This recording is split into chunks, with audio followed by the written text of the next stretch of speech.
Hey, old lady, what's this pathetic food? This is exactly why I hate coming to your poor parents' house. Not again. This woman always looks down on us, my husband and me, and talks to us this way. You know, I'm taking time out of my day to visit you guys. You should at least prepare something nice like a steak and say, thanks for coming, and of course, it has to be a fancy one, but then you poor florists probably haven't even eaten something like that before. Abby, that's really crossing the line. Can you please take back everything you just said?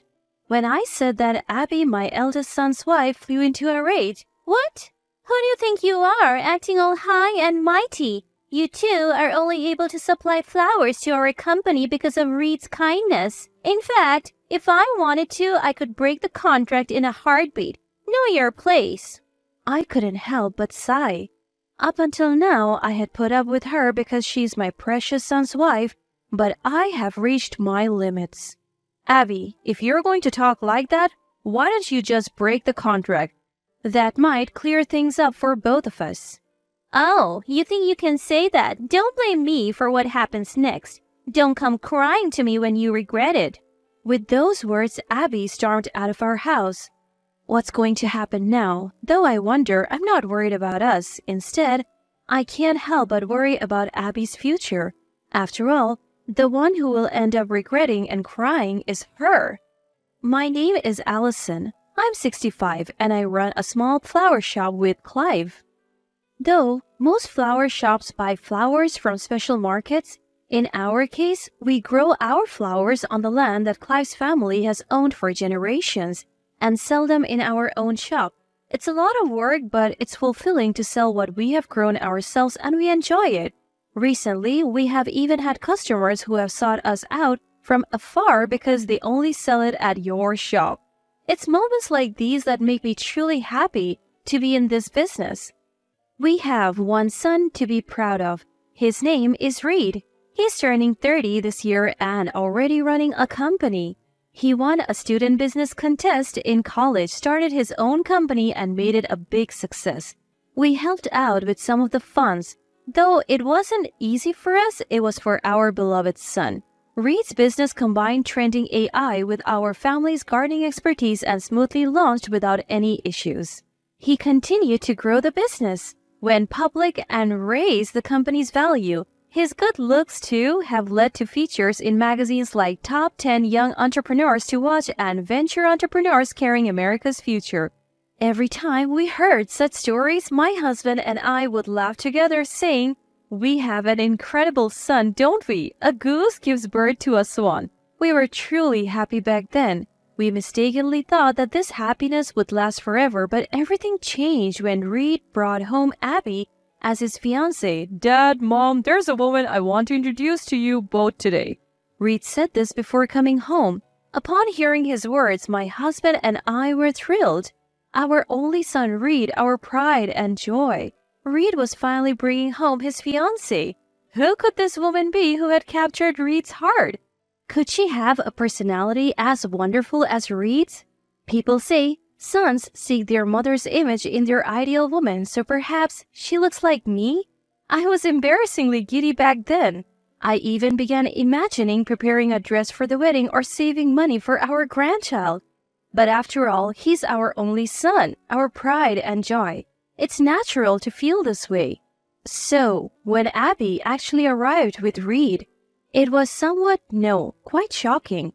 Abby, who said she had been a magazine model, looked incredibly flashy, almost like an actress on television. Her bag had a big logo of a famous brand with bracelets and clothes suitable for a party. In a word, it was out of place. And what's more, as she entered our house, she whispered so Reed couldn't hear, "What a dump! This place is awful. A shabby poor house for a family home. No way!" I was dumbfounded by the unavoidable murmur. But I shouldn't judge her by this. After all, Reed chose her.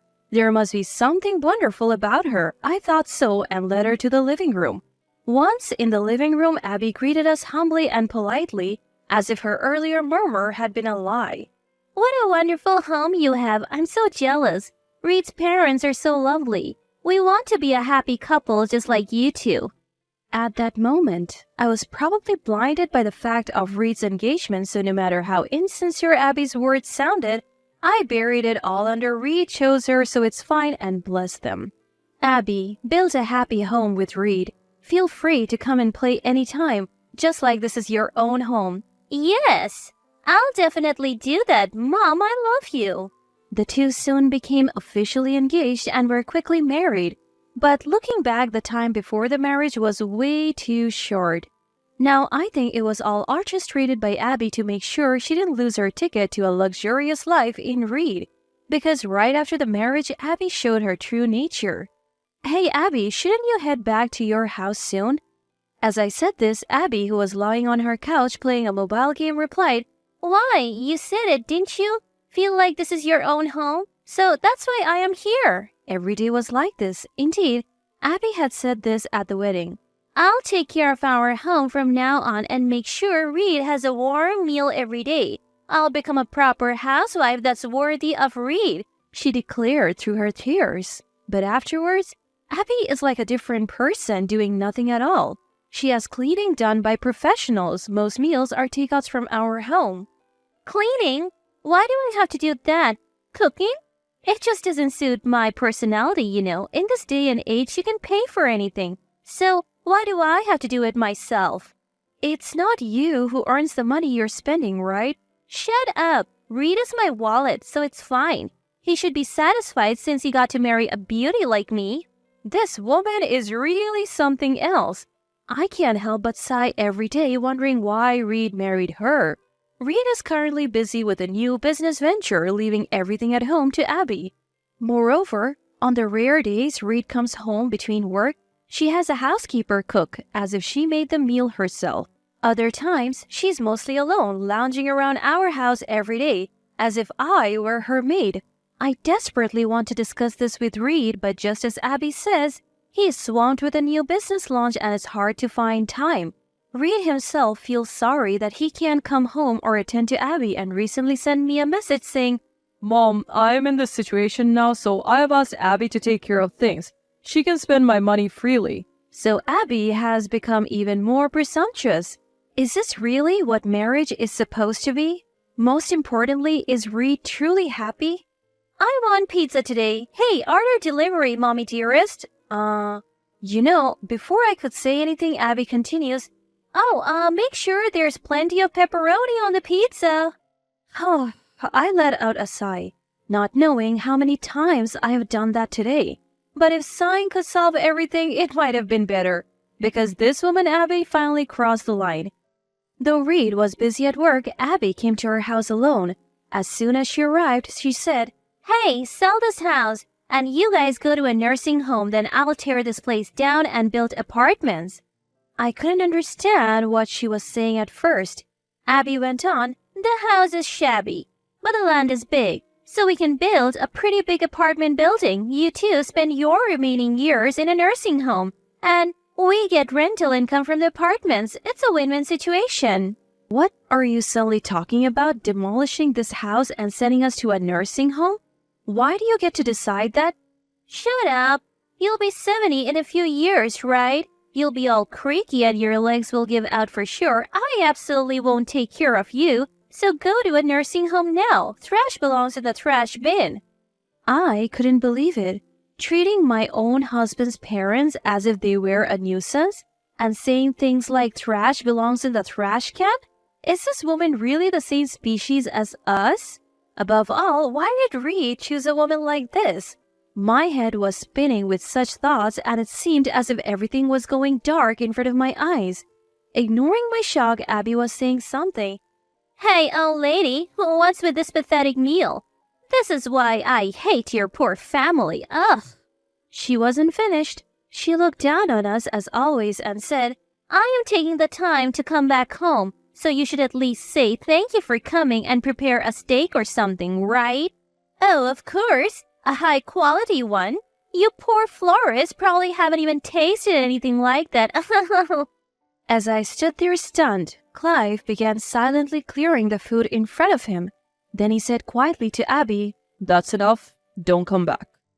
Those quiet words from Clive seem to wake me up. That's right. Abby, that's going too far. Can you take back everything you have just said?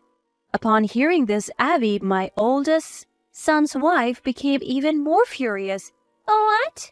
Who do you think you are, acting so superior? You only supply flowers to our company because of Reed's pity. If I wanted, I could break that contract right now. Know your place.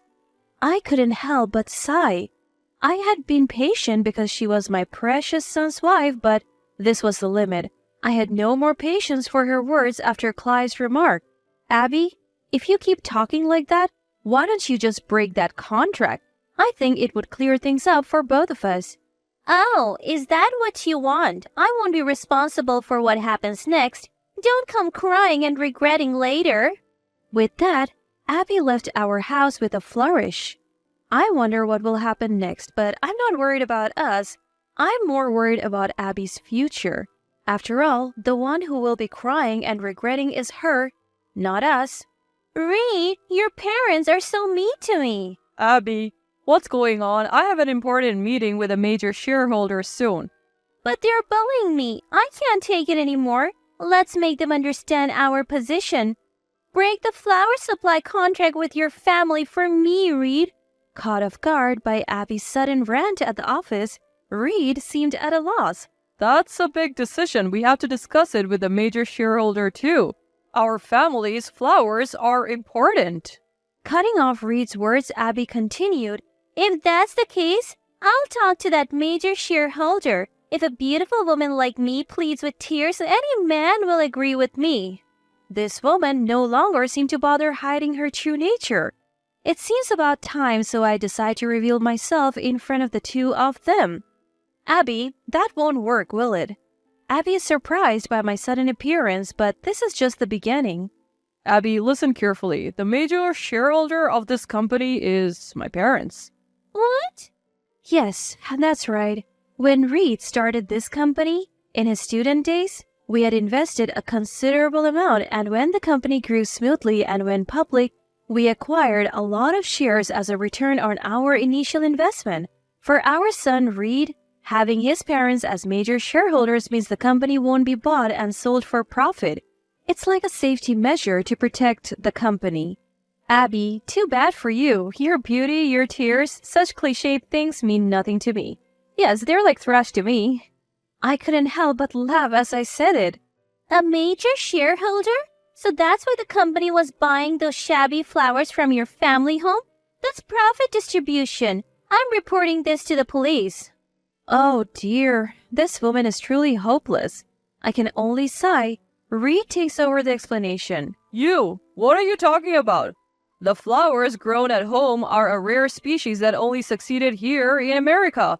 Our company's growth is all thanks to the flowers my mother and others have nurtured. What? I never heard of this.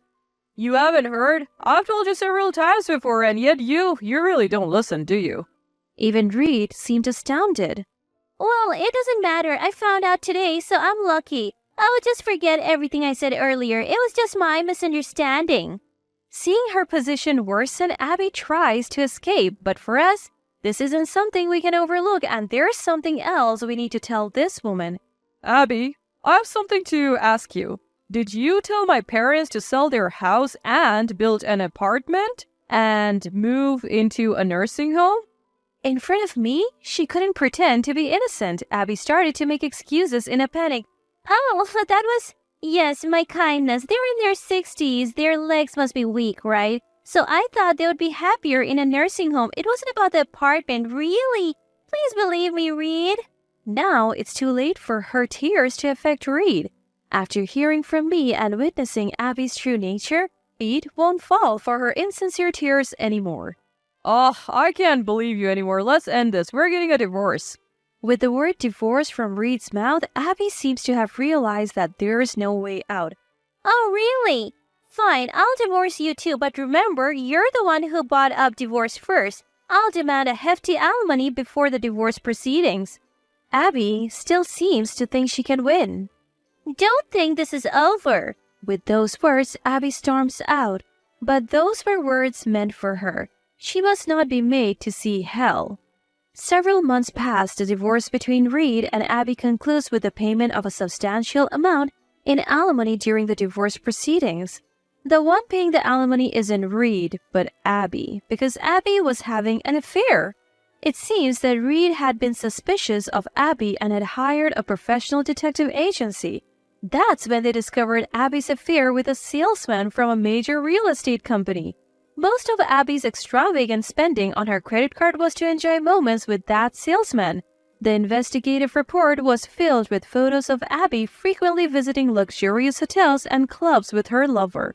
Armed with this irrefutable evidence, Reed challenged the divorce and successfully demanded alimony from Abby. From what I've heard, at first Abby was blustering.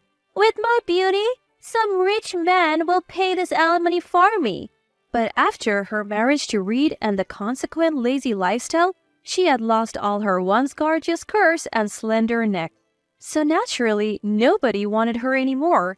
Had she been diligent in her married life with Reed, engaged in daily chores and shopping, she wouldn't have degraded so much in appearance. It makes me think that this incident is a consequence of her irresponsible lifestyle, where she had solved everything like cooking, laundry, and cleaning with money. From my perspective, it's just desserts. Since then, Reed has been enjoying his bachelorhood for a while. But selfishly, I still wish to see my grandchildren's faces, so I've been running around behind Reed's back looking for a suitable partner.